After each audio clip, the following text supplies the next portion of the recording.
Did you pull this out of the time vault? It's pretty old. You know, we've been doing old cars lately.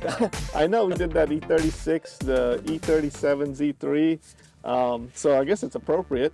Right. So yeah, you know, I won a 1998 E36 BMW front engine.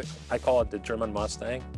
And you know, my favorite Porsches are mid-engine Porsches. Yep. I've owned, I think, 5 of them, including the 981 Boxster that was purchased by one of our viewers. Yep. So this belongs to a neighbor. I've been maintaining this car, so I know it pretty well. This particular one is a 1998 model year, just like the E36 Okay. BMW. In fact, back in 1998, for $41,000 base price, you could purchase one of these on E36 BMW. Okay. And so if you needed a back seat, you probably went with a BMW. Now, this is a 1998 you mentioned, so that's 24 years old? Yeah, it was built in 97, so it's older technically than 25. Quarter of a century, just like my BMW convertible. $40,000 got you this. The new, I guess 781, or I think 718. 718 starts around, what, 70,000? So you're getting a pretty good deal with all the tech and everything that's come a long ways. And this is considered the chassis is a 986. Right, 986. The 911 was a 996. So this shared, you know, the hood, the headlights, the windshield, the doors are common to the 911. Okay, so this is, I could tell everybody I have a 911, almost. Well, actually, it's better 911 if you like low polar moment of inertia like I do, because the car is so nimble. Oh, this is mid-engine. That's right. Yeah, it's mid-engine. So you got the front trunk, you got the rear trunk. Unlike the BMW, you get those Brembo fixed caliper 4-piston fixed calipers in the front, as well as in the rear. So, you know, after driving it here, I remembered again how much fun a mid-engine car is. And you know, this is really was, and I think it still is, the most affordable mid-engine car. Before that, if you wanted a mid-engine car, you'd have to get an exotic car. Yeah, that's definitely true. And this car, I think, or the 986 actually saved Porsche, you mentioned. Right? Yeah, you know, Porsche was only making one car from about 93 through 97. Yeah. And then in 97, the Boxster was introduced and saved the company. It was very popular. Again, you know, it's 2,800 some pounds, 201 horsepower. That back then was pretty decent performance for $40-some thousand. Yeah, nowadays the most popular Porsche is probably the SUV. Yes. But if you want to have something fun, and these, you know, depending on the mileage, this is one of the low mileage one. This one only just turned 19,000 miles. 19,000 miles, wow. Yeah, so this is probably worth somewhere between $14,000, $15,000, maybe $20,000 tops. Wow, that's So it's a lot of car for that money. Yeah, I mean, with the new cars just going off, escalating in pricing, I think a lot of people are after what they can afford. Yeah, this is a great start of Porsche. You know, I mean, you can buy a 944 perhaps for less, but this is, I think, way more fun. And it's easy to work on. You think, well, mid-engine hard to get to, but the top can be put in service position so you can get to the top of the engine. I did spark plugs on this car from underneath. They're very accessible. Wow. Oil changes are easy. The dipsticks, you know, you open a rear trunk, the dipstick's right there, the oil filler's right there. Easy to maintain, easy to work on, a lot of fun to drive. Unless you have grandchildren or kids like you and I do, great way to go. And they're going up in value quickly. Yeah, and you know, when I was looking up some information about 986, one thing that popped up was the IMS.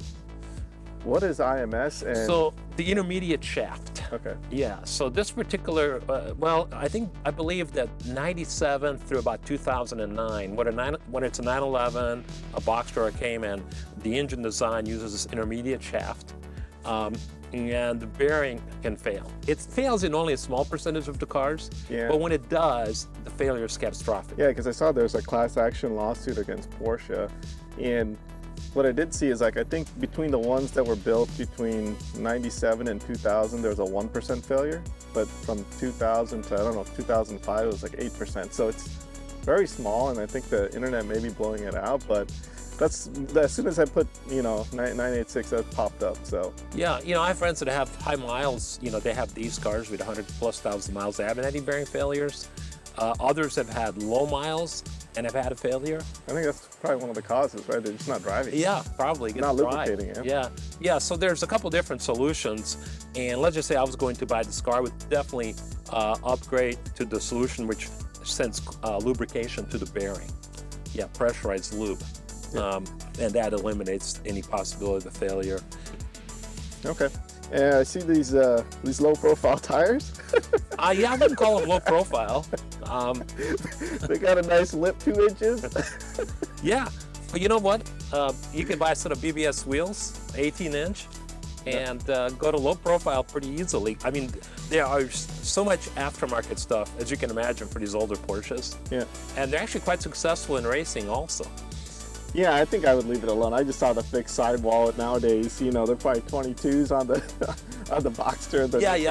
I've seen 18s on these, but I don't think you can put 22s on there. But you know, even with those high-profile tires, you know, with that low center of gravity from that flat 6 engine, the low polar moment because the mass is in the middle. The thing's extremely nimble. I had just a total blast driving it here. Yeah, now when I look inside the interior, it's pretty analog. I like the, you know, the dials there, the center, the cluster. At least yeah, the motorcycle style, very simple cluster. Yep, it's a manual. Of course. The only thing analog is probably the radio. You mean digital? Yeah, the only digital thing is probably the radio. Yeah, you know, the ignition is still on the left side, classic Porsche. It has the mechanical parking brake, which I love. Whether it's for you know, doing a spin intentionally or for just the ease of getting in and out when you get to my age. Yep. And the safety, you know, you got the hoops built in. I don't know, what's there not to like, Jack? Yeah, and you maintain this one. What do you, I guess, what are things you change or keep up to date on? You know, I finally did spark plugs, I think 3 years ago, maybe 4. Not because they needed to be replaced, but only because I was fearful that if I didn't take them out, put fresh ones in, I may not be able to get them out ever again. You know, because the corrosion that could set in.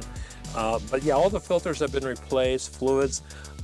This year, the only thing I did on it was just change the engine oil and filter. Okay.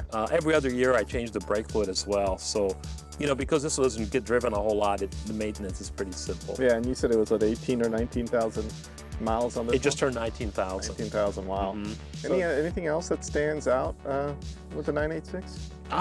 Well, just the fun factor. You know, I thought that Z4 was fun, that M Roadster. Yeah.